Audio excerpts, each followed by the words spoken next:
Ok, sada idemo na FTP Manager. Ja inače ne koristim FileZilla, ali evo za potrebe ovoga foruma ipak ćemo je downloadirati jer je besplatan između ostalog.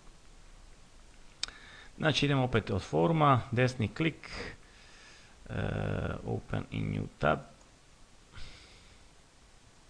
i ovdje vam se automatski otvara za par sekundi, sejvate to.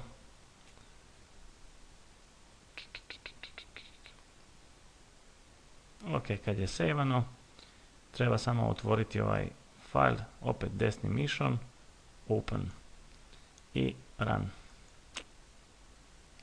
I agree, anyone? Ovdje možete neke stvari skinuti, ali najbolje ostaviti. Next, install. Ja ću pauzirati video da ne gubim. Evo, u biti vrlo je brzo bilo gotovo. Finish i start FileZilla. Evo ga. Ovaj ugasite. Dakle, ovdje imamo 4 prozora. Imamo u stvari ova 4. Ja? Kasnije ću malo pojasniti kako ćemo se spojiti. Uglavnom, to je program za spajanje našeg računala sa serverom ili računalom gdje će biti smještene naše web stranice.